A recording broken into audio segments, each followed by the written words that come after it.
1997년도에 개봉을 해서 큰 인기를 누렸었던 한 영화가 있습니다. 이보다 더 좋을 순 없다라는 제목의 영화입니다. 그 영화상의 남자 주인공은 작가인데요. 성격이 아주 좋지 않은 사람입니다. 강박증을 갖고 있고 또 사람에 대한 혐오감을 가지고 있고 아주 까칠하고 비판적이고 그래서 늘 홀로 인생을 살아가는 그러한 사람입니다. 그러한 사람이 여자 주인공을 만나게 되면서부터 조금씩 삶이 이제 변화되어져 가는 모습을 보이게 됩니다. 그 영화에서 명장면이고 또 명대사로 손꼽히는 내용이 있습니다. 바로 이 대사인데요. You make me want to be a better man. 당신은 내가 더 나은 사람이 되고 싶게 만들어요 라는 대사입니다. 이 이야기를 들었었을 때 상대방이 큰 감동을 받게 됩니다. 이 까칠한 이 남성이 이 여성을 만나고 나서부터 자신이 이 더 나은 사람이 되기를 원하는 그 원함을 갖게 되었고 그래서 점차 삶이 바뀌게 되는 이 모습들을 보이게 된 것입니다. 바로 자신 안에 그는요, 더 나은 사람이 되기를 원하는 나, 이전보다 더 자신이 나은 사람이 되기를 원하는 그 나가 자신에게 있다라는 것이죠. 얼마나 좋은 것입니까? 그가 좋은 사람을 만나서 더 좋은 사람이 되기를 원하는, 더 나은 사람이 되기를 원하는 그 마음과 동기를 가짐으로 인하여서 이 삶이 바뀌게 되는 것입니다. 그런데 여러분, 모든 게 다 좋지만은 않겠죠. 왜냐하면 그에게는 여전히 과거의 나로 살기 원하는 자기 자신 역시도 남아있기 때문입니다. 과거에 홀로 인생을 살았었던, 늘 비판하면서 다른 사람에 대한 배려 없이 자기 원하는 대로 인생을 살아가는 과거의 나의 모습 역시도 그에게는 남아있는 겁니다. 그래서 더 나은 나가 되기를 원하지만 또 한편으로는 예전처럼 살고 싶어 하는 그 모습 역시도 그에게는 여전히 남아있다라는 것이죠. 이렇게 그 안에서 나 자신이 서로 다른 방향을 갖고 있어서 예전대로 살고 싶은 마음과 더 나은 내가 되기를 원하는 이 안에 그가 갈등을 할 수가 있게 될 것입니다. 여러분, 이것이 신앙에 있어서도 마찬가지로 적용이 될 것입니다. 여러분, 철로역정에서 크리스찬이 아름다운 집에 가서 신중과 경건과 자비와 이제 순차적으로 대화를 하게 된다라고 했죠. 먼저 경건이 질문을 할 때 그 순례의 길을 시작하게 된 동기가 무엇인지, 그리고 왜 좁은 길을 어떻게 택하게 된 것인지, 또 해석자의 집에서 무엇을 깨달았는지와 같은 질문들을 받게 되죠. 그래서 크리스찬은 자신의 지금까지 왔었던 여정들 가운데 자신이 십자가 앞에서 경험하게 했었던 은혜의 체험을 말했었고, 또 이 여정 가운데 만났던 사람들, 여러 그 사람들에 대한 이야기들을 그가 꺼내게 되었었습니다. 그리고 원작의 내용이 이어지게 됩니다. 이번에는 신중히 크리스천에게 묻기 시작했다. 더러 고향이 그립지 않던가요? 자주 생각이 나기는 하더군요. 하지만 떠올릴 때마다 드는 감정은 부끄럽고 불편한 마음입니다. 돌아가려고 마음을 먹었다면 얼마든지 돌아갈 기회도 있었지요. 하지만 지금 저는 더 좋은 본향, 곧 하늘에 있는 본향을 사모하고 있습니다. 이제 두 번째로 신중히 크리스찬에게 묻기 시작하는 것입니다. 더러 고향이 그립지는 않냐라는 것이지요. 크리스찬은 자주 생각이 나기는 하지만 그 고향으로 돌아갈 마음을 자신은 더 이상 갖고 있지를 않다라는 것이죠. 돌아가려면 얼마든지 갈 수 있었겠지만 자신은 더 나은 본향, 바로 이 하늘에 있는 본향을 사모하고 있다라는 신앙을 고백을 하는 것입니다.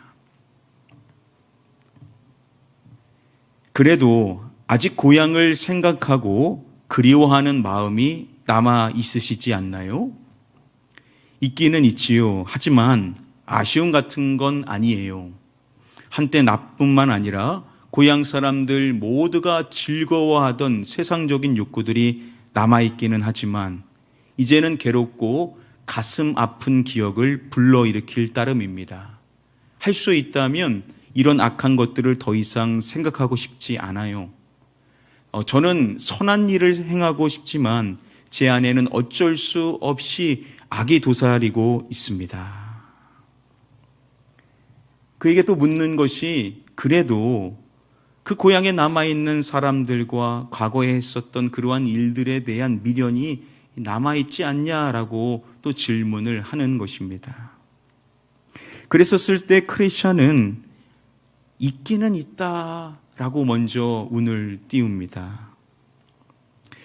그가 그 과거의 인생을 살아왔었던 그 멸망의 도시에서 추구했었던 세상적인 것들, 그것을 향한 그 욕구들이 자신 안에 여전히 남아있기는 하다라는 겁니다. 그런데 그것이 결코 즐거운 것이 아니다라는 것이죠. 그것이 오히려 괴롭고 마음 아프다라는 고백을 하는 것입니다. 그리고 그가 바라는 것이 무엇인지를 말할 때 그러한 것들을 더 이상 생각하고 싶지를 않다라는 거죠. 자신은 선을 행하고 싶은데 안타깝게도 자신 안에는 어쩔 수 없는 악이 있어서 선이 아니라 죄를 행하게 되는 모습들이 있다는 고백을 꺼내는 것입니다.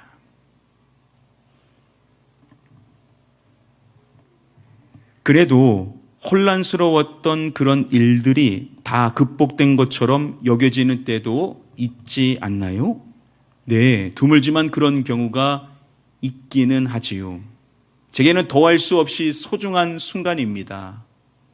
곤혹스러운 일들이 다 이겨낸 것처럼 여겨질 때 그 수단이 무엇이었는지 기억하시나요? 네, 십자가에서 본 광경을 떠올릴 때 그런 느낌이 드는 것 같습니다. 그리고 수놓인 제 겉옷을 볼 때도 그렇고요. 품속에 지니고 다니는 두루마리를 들여다볼 때도 그런 느낌이 듭니다. 그리고 제가 가고 있는 곳이 어떤 곳인지를 생각해도 마음이 따뜻해집니다. 그에게 물을 때 그 안에 갈등되어지게 되는 그러한 혼란스러운 그 곤란한 것들이 마치 다 극복되어진 것처럼 여겨질 때도 있지 않냐라는 겁니다. 그 질문에 크리스찬은 비록 드물기는 하지만 그러한 경우가 있다라고, 그러한 것이 자신에게는 너무나 소중하다라고 이야기를 하는 것입니다. 자, 그랬었을 때 또다시 질문하는 것이 그러한 그 곤란스러운 것들, 그 곤혹스러운 것들을 이겨낸 것처럼 여겨질 때 그 방법이 무엇인지에 대하여서 그에게 묻는 것입니다. 자, 그랬었을 때 크리스찬이 말하는 것들을 주목해 봐야 됩니다. 먼저 크리스찬은 바로 십자가와 관련된 것에 대하여서 이야기를 하죠. 그리고 자신이 그 더러운 누더기 같은 옷을 벗고 새롭게 입게 되어진 그 옷을 볼 때도 그렇다라고 말하고, 또한 자신이 지고 있는 그 두루마리를 읽을 때도, 그것을 들여다볼 때도 그러한 힘이 생긴다라고 이야기를 하는 것입니다. 그리고 또 한 가지를 덧붙이는 것이 자신이 지금 향하고 있는 그 본향, 그 시온을 사모하며 바라볼 때 자신에게 그러한 마음이 생기게 된다라고 이야기를 합니다. 어째서 그토록 간절히 시온산에 가고 싶어 하는 거죠? 십자가에서 죽으셨던 주님이 살아계신 모습을 보고 싶기 때문입니다. 지금까지 저를 괴롭히던 모든 죄악이 그곳에서는 완전히 사라질 거라는 소망도 있고요.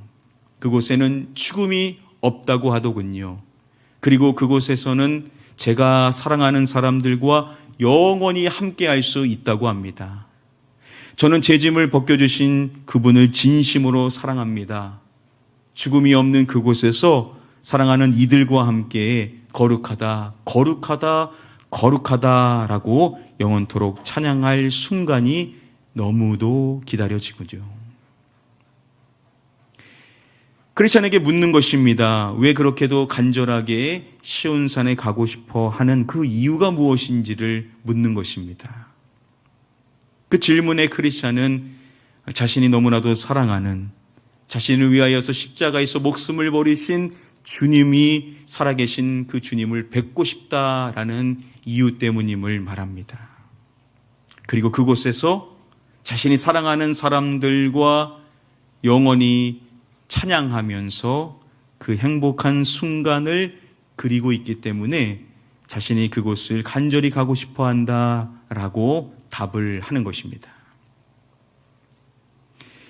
여러분, 이렇게 그 아름다운 집에서 신중을 통하여서 크리스찬이 계속해서 질문을 받고 답을 하는 것입니다. 이렇게 신중은요, 크리스찬에게 그 과거의 자신의 그 멸망의 집에 대한 마음이 남아있는지에 대한 질문을 받는 것입니다. 그 질문에 크리스찬은요, 가끔 그것이 생각나기는 하지만 그것이 어떠하냐, 그것이 이제는 부끄럽고 실증을 함께 느끼게 된다라는 것입니다. 그것이 더 좋고 그립고 사모하는 것이 아니라 그 죄된 삶에 대하여서 자신이 부끄러움을 느끼게 된다라고 답을 하는 것이죠. 그래도 계속해서 확인하는 것입니다. 여전히 그곳에 남아있는 사람들, 그곳에서 행했었던 그 일들에 대한 마음이 여전히 남아있지는 않냐라는 것이죠. 그 질문에 크리스찬은 이제 자신은 육에 속한 그 모든 생각들을 슬픔으로 여긴다라는 것이죠. 그리고 그런 것들을 더 이상 생각하고 싶지를 않다라는 것입니다. 그것이 자신이 원하는 것인데 문제는 무엇이냐? 그렇게 자신이 선을 행하며 인생을 살고 싶은데 자신의 과거의 그 추악한 모습들과 죄악들이 여전히 자신 안에 남아 있어서 그러한 것들로 인하여 괴로움을 느낀다라고 크리스찬이 고백을 하는 것입니다. 바로 이러한 고백은 사도 바울이 로마서 7장에서 고백하고 있는 내용과 맥을 같이 하는 것입니다. 우리 다음의 말씀 함께 한 목소리로 읽어보도록 하겠습니다. 시작. 그러므로 내가 한 법을 깨달았노니 곧 선을 행하기 원하는 나에게 악이 함께 있는 것이로다. 자신에 대하여서 고백을 할 때 먼저 이러한 고백을 하죠.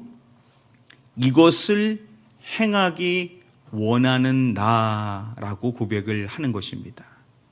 여러분, 뭘 행하기를 원한다라고요? 선을 행하기를 원한다라는 것이죠. 자신은요, 성을 행하기를 원한다라는 겁니다. 자신은 하나님 원하시는 대로 말씀에 순종하면서 인생을 살기를 원한다라는 것이죠. 그런데 그러한 자신에 대하여서 이어서 말할 때 나에게 이것이 함께 있는 것이로라 라고 이야기를 하는 것입니다.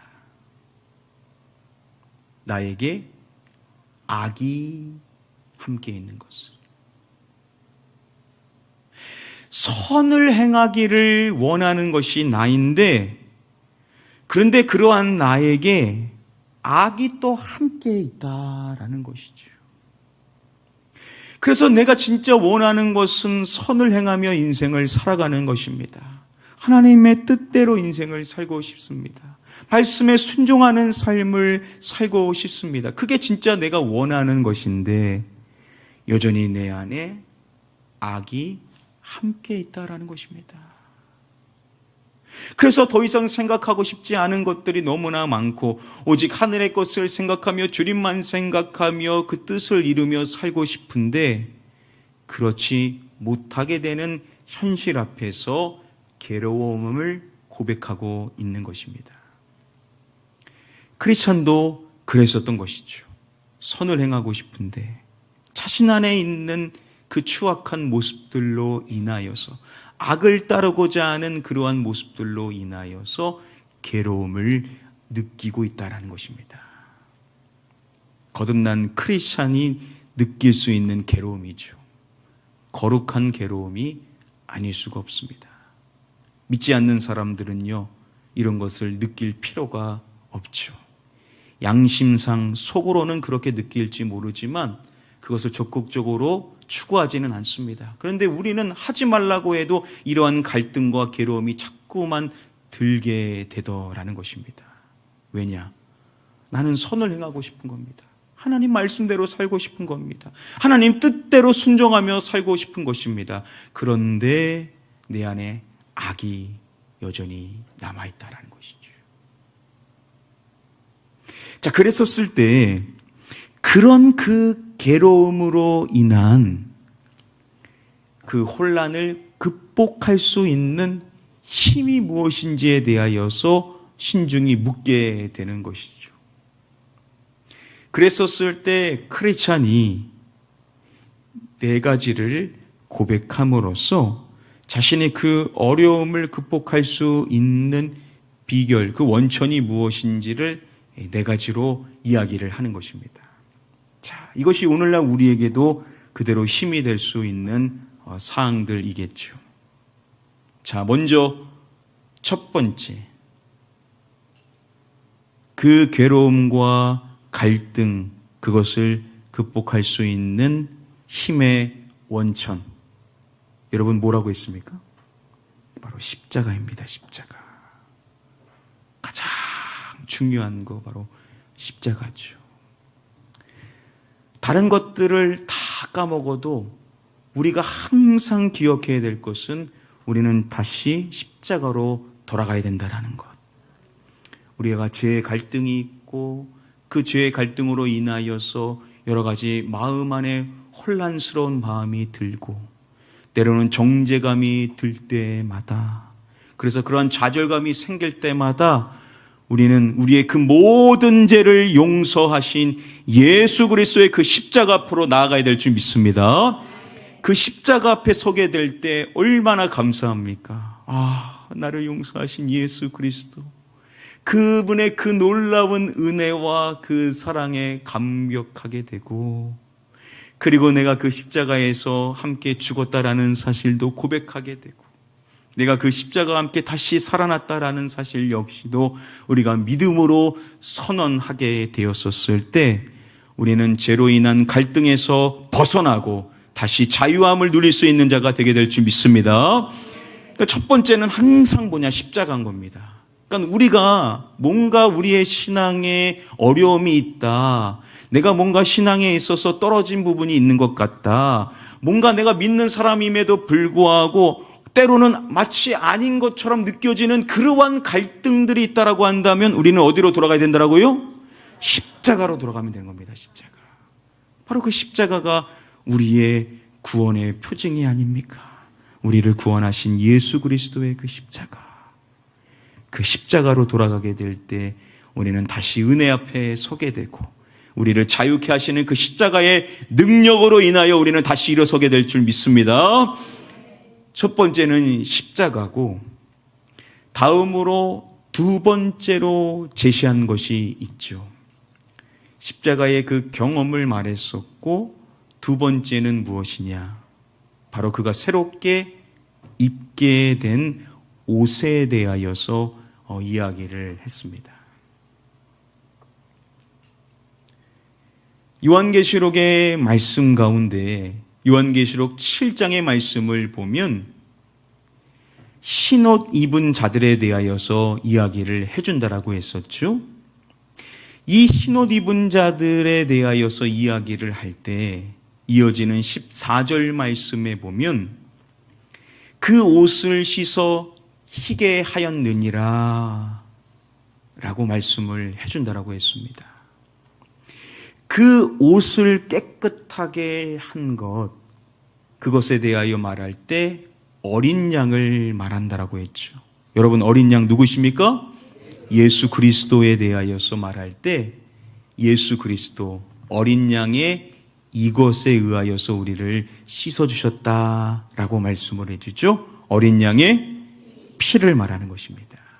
어린 양의 그 피에 의하여서 그 옷을 씻어 우리를 깨끗하게 하시는, 그래서 그 옷을 입었다라는 것은 예수 그리스도의 그 피로 인하여서 우리가 정결케 되었다라는 것을 상징한다라고 볼 수가 있죠.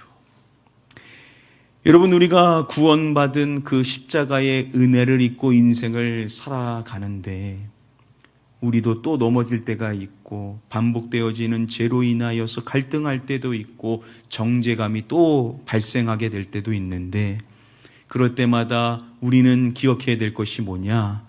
우리가 깨끗하게 된 것은 우리의 공로나 우리가 행한 일이 아니라 예수 그리스도의 거룩한 보혈로 말미암아 우리가 정결케 되었다라는 사실, 그분의 공로로 인하여 우리가 하나님의 자녀가 되었다는 사실을 우리는 꼭 기억하는 자가 되어야만 될 줄 믿습니다. 우리의 공로로 행했다면 우리는 결코 구원받을 수 없을 것인데, 예수 그리스도의 공로, 그분의 그 순종, 죽기까지 순종하셔서 모든 피를 쏟으심으로 말미암아 우리의 모든 죄를 깨끗게 하신 예수 그리스도의 그 보혈의 공로로 인하여 우리가 구원받았다라는 사실을 기억하는 것, 이것이 우리로 승리케 한다라는 사실을 우리가 다시금 기억해야 될 줄 믿습니다. 두 번째는 예수 그리스도의 공로를 기억하게 하는 그분이 주신 그의 거룩한 옷을 말하는 것이고요. 다음으로 세 번째 사항을 또 이야기를 하고 있습니다. 십자가, 또 새롭게 입게 된 옷과 더불어 세 번째로 이야기한 것은 바로 두루마리를 읽는 것에 대하여서 고백을 했습니다. 이 두루마리를 읽을 때 그 힘이 생기게 된다라는 것이죠.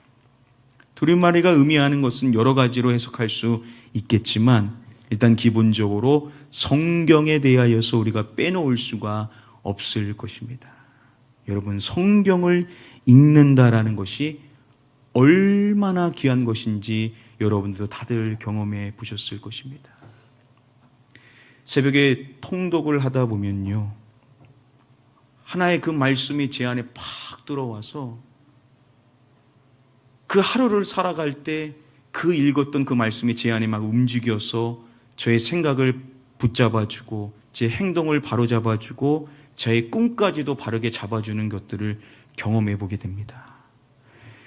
그냥 읽었던 그 문자가 제 안에 들어와서 살아 움직여서 하나님의 말씀으로 작용하여 내 삶을 움직이는 힘이 되는 것을 경험하게 되는 것입니다. 여러분, 하나님의 말씀은 힘이 있는 줄 믿습니다. 그 말씀을 읽는 것이 얼마나 귀한 것인지 우리는 다시금 기억하고 하나님의 말씀을 가까이 하고 그 말씀을 즐거이 읽는 자가 되어야만 될 줄 믿습니다.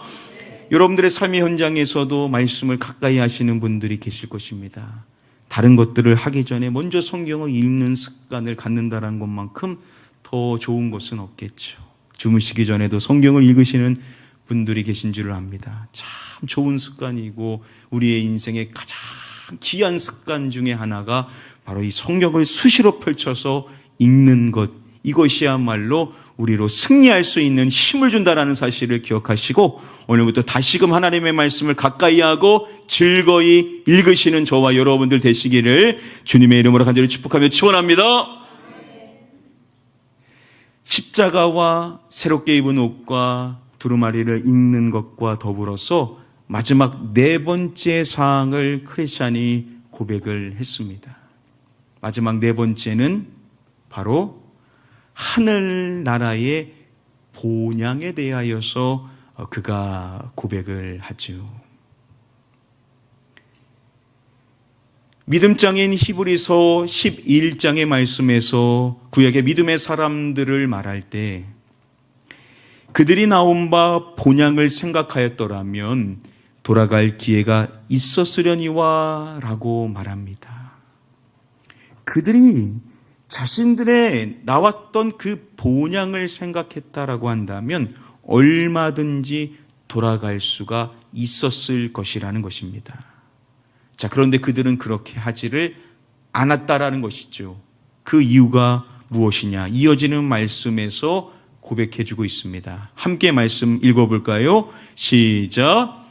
그들이 이제는 더 나은 본향을 사모하니 곧 하늘에 있는 것이라.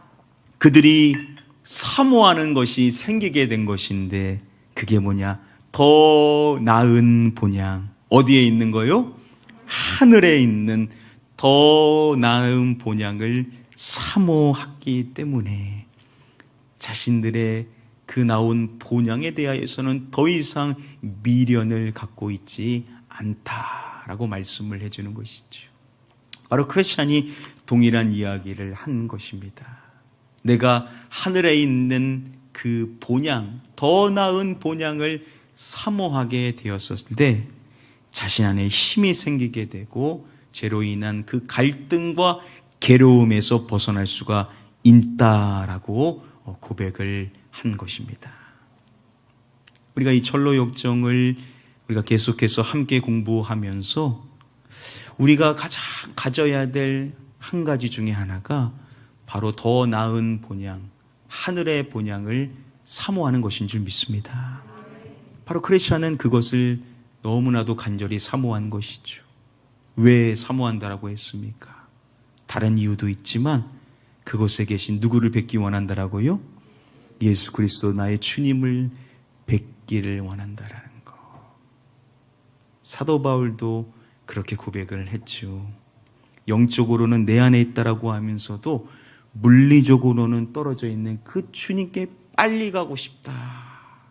나는 차라리 이 장막에서 벗어나 주님께로 가는 것이 자신에게는 더 좋다. 그만큼 주님을 사모하고 나의 첫사랑이자 나의 끝사랑 되시는 예수 그리스도를 뵙기를 원하는 그 마음이 너무나 크기 때문에 자신이 그 본향을 사모한다라고 고백을 했습니다. 여러분, 우리는 주님을 가장 사랑하는 자가 되어야 될 줄 믿습니다. 그 주님이 계신 본향을 사모하는 것, 바로 그것이 우리로 이 땅에서 승리케 한다라는 사실을 기억하시고 하늘에 있는 본향을 사모하시기를 주님의 이름으로 축복합니다. 말씀을 맺도록 하겠습니다. 오늘 주어진 말씀을 통하여서 저와 여러분들이 죄로 인한 갈등에서 승리하려면 어떻게 해야 되는지 네 가지 사항을 정리를 해볼 수가 있습니다. 먼저 첫 번째입니다. 한번 따라해 보겠습니다. 십자가를 묵상하라. 첫 번째는요, 다른 것이 아닌 바로 이 십자가를 묵상하는 것에서부터 우리가 시작을 해야 된다라는 것이죠. 그렇습니다. 우리가 항상 첫 번째로 떠올려야 될 것, 예수 그리스도의 그 십자가. 나를 위하여서 예수 그리스도께서 이루신 그 놀라운 구원의 현장. 그 십자가는요, 단순히 2000년에 있었던 사건이 아니라 지금 이 순간에도 우리에게 그대로 적용되어지고 우리에게 은혜가 되고 우리에게 힘이 되며 우리에게 자유가 되는 권세요 능력이 되는 줄 믿습니다. 그 십자가를 생각하는 것이 우리에게 항상 힘을 가져다 줄 것이라는 것이죠. 그래서 십자가를 선언하는 것, 그분의 십자가를 선포하며 그것의 생각에 깊이 잠기는 것에서부터 우리가 승리하는 신앙생활을 시작할 수가 있을 것이고요. 두 번째, 우리가 죄로 인한 갈등에서 승리하려면 저와 여러분들은 예수님의 공로를 기억해야만 합니다. 한번 따라하겠습니다. 예수님의 공로를 기억하라. 마귀 원수는 우리의 행위에 집중케 할 것입니다. 우리가 살아왔었던 것, 우리가 행해왔었던 것, 그것이 교만케 하는 것이든 아니면 우리를 좌절케 하는 것이든 어떻게든 우리가 행하고자 하는 그 삶에 대하여 자꾸 끄집어내게 될 것입니다. 자, 그런데 그럴 때 우리는 누구의 공로를 기억해야 된다라고요? 예수 그리스도의 공로를 기억해야 된다라는 겁니다. 그분의 그 공로로 인하여 내가 구원을 받은 것이고, 그분의 공로로 인하여서 내가 거룩한 삶을 시작하게 된 것이고, 그분의 그 공로로 인하여서 내가 그 삶의 여정을 지금도 해나가는 것이며, 내가 그분의 그 나라에 들어가는 모든 과정 역시도 그분의 공로밖에 없다라는 것. 그분이 행하신 그 은혜로 인하여, 그분이 보여주신 그 자체로 인하여, 그분이 우리에게 열어주신 그 십자가의 길로 인하여 내가 믿음의 여정을 해 나간다라는 것. 나는 공로 없고 그분의 공로밖에 없습니다. 예수 그리스도의 공로를 기억하는 것. 이것이 우리가 믿음의 여정 속에서 승리할 수 있는 비결인 줄 믿습니다. 다음으로 세 번째, 우리가 죄로 인한 갈등과 그 괴로움에서 승리하는 자가 되려면 우리는 어떻게 해야 되는가? 성경을 수시로 읽어야만 한다라는 것입니다. 따라해 보겠습니다. 성경을 수시로 읽으라. 우리가 성경을 읽는다라는 것은요, 정말 강조해도 지나치지 않을 만큼 중요한 사항입니다. 하나님의 말씀에 입각하여 믿음의 생활을 우리가 해 나가는 것.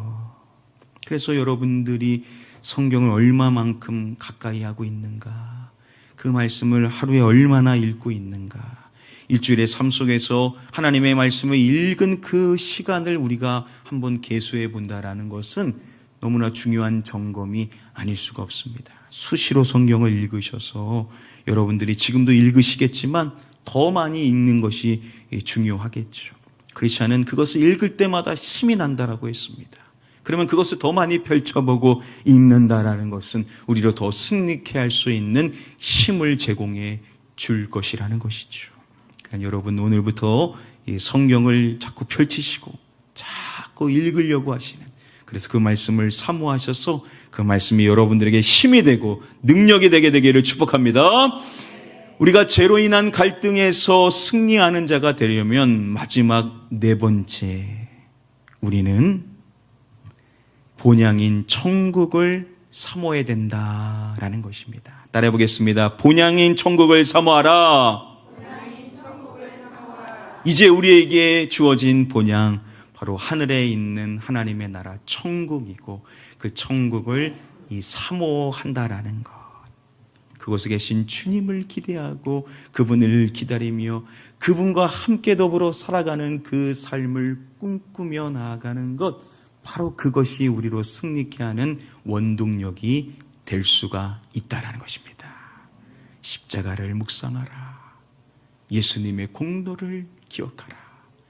성경을 수시로 읽으라. 우리의 본향인 천국을 사모하라.